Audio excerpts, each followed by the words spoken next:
Welcome to This Explainer. Today, we're unpacking a really fascinating and frankly very timely thesis from researcher Tonantin Carmona. Her core argument?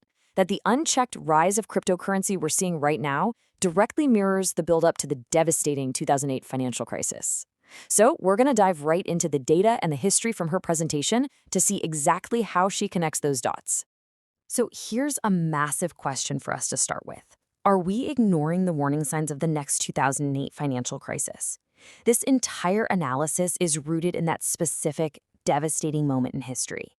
For so many everyday families, the collapse of the housing market just felt sudden, heavy, and completely inescapable. Millions literally lost homes they thought were completely secure. Largely because, at the time, regulators were just nodding along while incredibly risky loans were rubber-stamped as safe. All right, Section 1, Echoes of 2008. The source argues that the 2008 crash proved a really hard truth. The financial system can easily collapse on ordinary people who had absolutely zero part in designing it. And this historical context is the exact foundation Carmona uses to draw direct parallels with the crypto ecosystem today. Think about it. Back then, subprime mortgages were pitched as this safe, inclusive path to wealth, even while they were backed by these incredibly risky, toxic bundles. Fast forward to today, and we're seeing a parallel. Crypto assets are marketed as the ultimate freedom, the future of money, yet they're largely backed by public belief, sentiment, or honestly, just vibes. And that brings us to a really powerful concept from the presentation. Carmona calls it predatory inclusion. She argues that just like subprime loans, crypto often gets pitched as a way to include people who've been left behind by traditional finance. But instead of actually delivering on that promise of wealth, it ends up delivering severe risks and steep financial losses to the exact same people it claimed to be helping. Moving right along, Section 2, Creeping into Everyday Life. The explainer outlines how crypto is aggressively creeping out of Wall Street and directly onto Main Street. It is definitely not just some fringe internet phenomenon for tech enthusiasts anymore. It's even being championed by federal initiatives now, famously nicknamed Doge after a meme coin. So how is this actually creeping into your daily life? Well, traditional financial products are increasingly adopting it. We are talking about credit card rewards, state pension funds for teachers, your standard 401k retirement accounts, and bank-issued stablecoins. Everyday people are literally having their financial futures tied to one of the most volatile markets in the world, and a lot of times they aren't even actively choosing to do so. And the physical impact here is massive. $2 billion. Just to put that into perspective, in Texas alone, just 10 Bitcoin mines added nearly $2 billion to household energy bills in a single year. And that's right alongside the constant noise and the health issues caused by these massive computer server farms running day and night right near residential areas. Then, we have to look at the staggering scale of outright fraud. $9 billion. In 2024 alone, Americans lost over $9 billion to crypto scams. But the most heartbreaking takeaway from this data is who's actually the most vulnerable. Seniors accounted for nearly $3 billion of that total loss, and often they didn't even realize their life savings were tied up in crypto at all. We're even seeing these Bitcoin ATMs, which often charge sky-high predatory fees, aggressively clustering in Black, Latino, and immigrant communities. So the absolutely crucial takeaway here is that whether it's through higher energy bills, Wall Street bundling, or exploitative scams, crypto is forcefully affecting everyday people's lives. Even if you never actively opted into the market, it's impacting you. Okay, Section 3, the stablecoin systemic threat. So what happens when all of these supposedly isolated personal harms connect together and actually begin to threaten the broader economic system? Well, this is where the source argues the real danger lies. The systemic weak link in the whole crypto ecosystem is something called the stablecoin. It's a digital token that promises a one-to-one peg to the US dollar, but crucially, and this is a big but, they function a lot like unregulated banks. This opens the door not just for intense corporate surveillance, where big tech could theoretically control how we pay and what we buy, but also for sudden disastrous financial runs if that one-to-one promise ever snaps.